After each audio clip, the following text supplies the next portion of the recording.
Hi scholars, hi parents. Today we are starting our new topic and topic is verb. Lastly, we saw and learned about pronoun and tell you one thing, it is a very important topic in grammar because all grammar and all English language belongs to this grammar only. How? That we can see in this topic. Okay? तो verb verb यानी क्या होता है? Verb यानी होता है क्रिया। हमने अभी तक का कर्म देखे, कर्ता देखे, अभी क्रिया। अभी क्रिया यानी क्या होता है? तो इसके लिए हम लोगों को थोड़ा सा पढ़ना पड़ेगा तो आप लोगों को समझ में आएगा।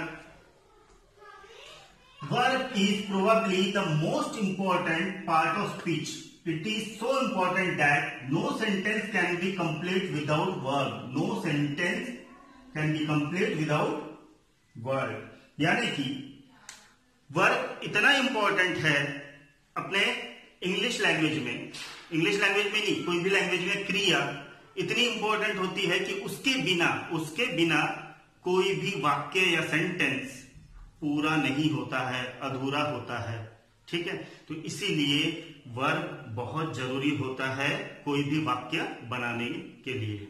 ठीक है, वर्ब इज दैट वर्ड और group of words in the sentence that specific the action taken or the state of the subject.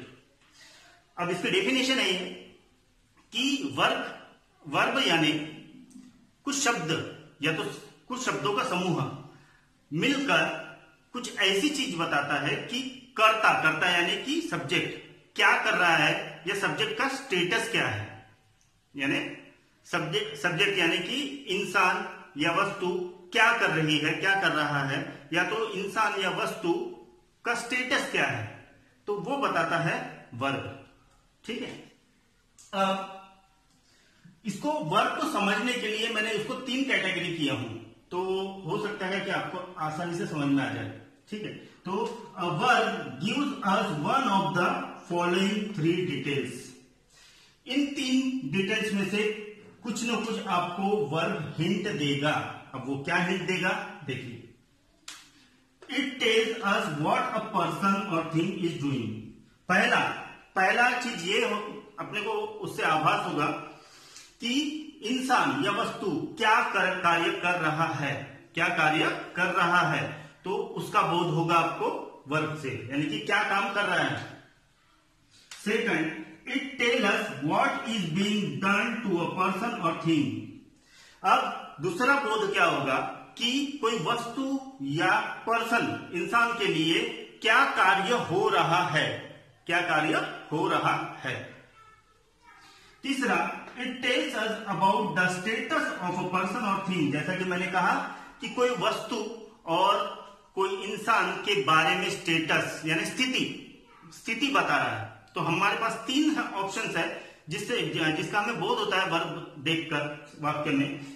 पहला होता है कि इंसान क्या कार्य कर रहा है. सीधे और सिंपल लैंग्वेज में इंसान क्या कार्य कर रहा है, तो कोई कार्य कर रहा होगा तो उसका बोध होता है. सेकंड चीज, कोई कार्य इंसान के ऊपर कैसे आजमाया जाता है, यानी कि कोई कार्य इंसान के लिए किया जा रहा है, तो वो भी बोध होता है कि इंसान के लिए क्या कार्य हो रहा है. तीसरा, इंसान की स्थिति, वो भाग रहा है, सो रहा है, खा रहा है, पी रहा है, तो उसकी स्थिति बता रहा है, तो हमें उससे स्थिति का भी बोध होता है. तो ये 3 डिटेल्स बहुत इंपॉर्टेंट है वर्ब में. पहला, इंसान क्या कर रहा है, इंसान के लिए क्या हो रहा है, और इंसान की स्थिति क्या है. ये 3 चीजें. इसको हम लोग एग्जाम्पल के थ्रू देख लेंगे. अब किस तरीके से है इसके एग्जाम्पल. रिंकू लाफ्स. रिंकू नाम की एक लड़की है जो हंस रही है, यानी कि रिंकू नाम की लड़की कार्य कर रही है. कार्य यानी हंसना है ना, वो कार्य कौन सा है, हंसना. तो रिंकू क्या कर रही है, हंस रही है. तो यहां हमने जो ये पहला है ये प्रूव हो जाता है कि कोई इंसान कार्य कर रहा है.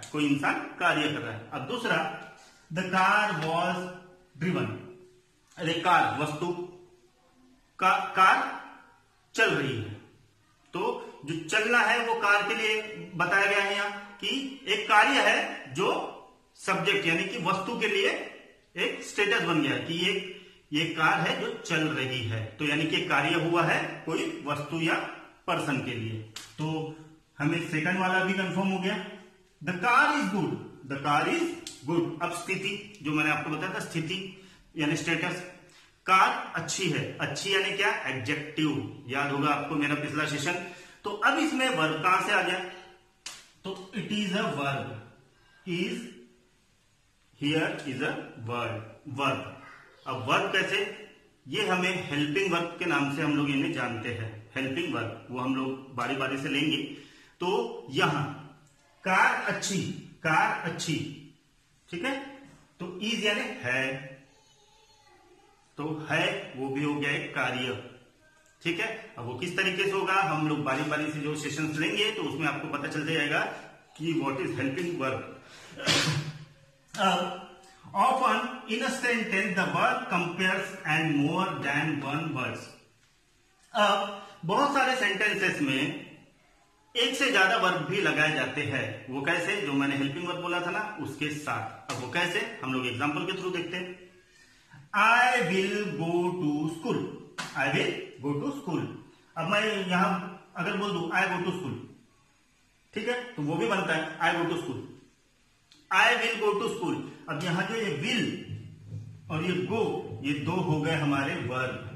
तो ये विल जो हो गया ये हमारा हो गया हेल्पिंग वर्ब, और ये हो गया हमारा प्योर वर्ब। लग गए दो वर्ब, एक हेल्पिंग वर्ब लग गया और एक वर्ब लग गया। तो ऑलमोस्ट पूरा नहीं, ऑलमोस्ट कहीं ना कहीं हेल्पिंग वर्ब के साथ ही वर्ब आता है।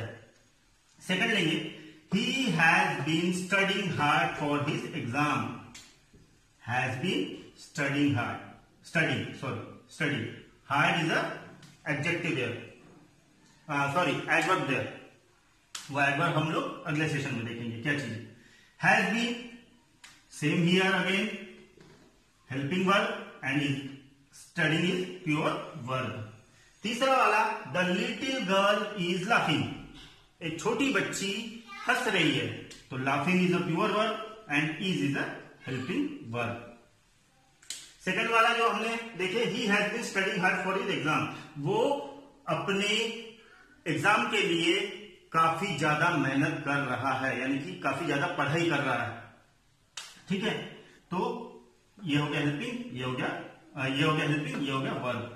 तो इस तरीके से कैटेगराइज करते हैं हम लोग हेल्पिंग वर्ब और वर्ब, कि हेल्पिंग वर्ब के साथ ही वर्ब आ सकता है mostly. We will see more in the following topics. अब यही वर्ब का कार्य जो है, ये वर्ब कहां कहां कैसे आते हैं, इसे कैसा लगाया जाता है, इससे सेंटेंस किस तरीके से बनाया जाता है, ऑब्वियसली ये सब प्रश्न आपके दिमाग में होंगे। तो इसके लिए हम लोग आगे के जो टॉपिक्स देखेंगे तो उसकी मैंने एक लिस्ट बनाया हूं।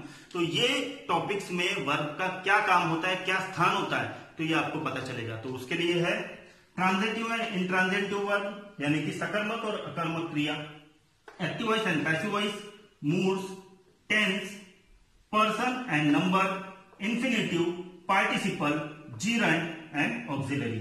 ये टाइप मान के चलिए आप कि ये टाइप्स भी हो सकते हैं वर्ब के। It is not a completely types, लेकिन वर्ब को किस तरीके से कहां और कैसे यूज किया जाता है, तो ये टॉपिक्स बड़े इंपॉर्टेंट है।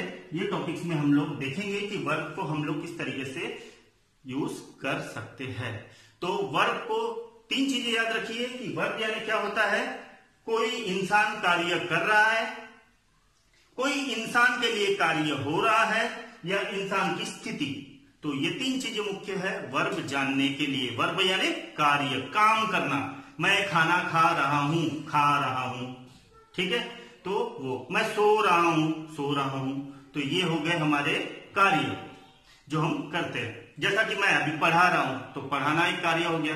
तो बड़ा सिंपल है लेकिन थोड़ा सा लेंदी है। तो किस तरीके से लगाया जाता है, क्या किया जाता है, वर्ब यानी होता क्या है, तो हम लोग धीरे धीरे हर एक टॉपिक में कवर करते जाएंगे। और यहां से बच्चों और पेरेंट्स, आप लोग ज्यादा कॉन्सेंट्रेट होकर ही ये वीडियो को देखिए और इसके बाद आने वाले वर्ब के पूरे वीडियोस को देखिए, ताकि आपको वर्ब अच्छे से समझ में आए। क्योंकि इसके बिना ग्रामर अधूरा है, ये मान के चलिए। क्योंकि सबसे मुख्य जो टॉपिक है ग्रामर का वो है वर्ब, क्योंकि वर्ब से ही आगे के जो टॉपिक्स है वो रिलेटेड है। कि वर्ब भी अगर नहीं समझ में आया तो आगे के टॉपिक्स आपको समझ में नहीं आएंगे। तो इसलिए आशा करता हूं कि आप इसे अच्छे से समझेंगे और आगे आने वाले वीडियो को भी आप अच्छे से समझेंगे। तब तक के लिए stay safe, stay at home, protect your family from COVID-19, boycott Chinese product totally, and wear mask everywhere whenever. जय हिंद।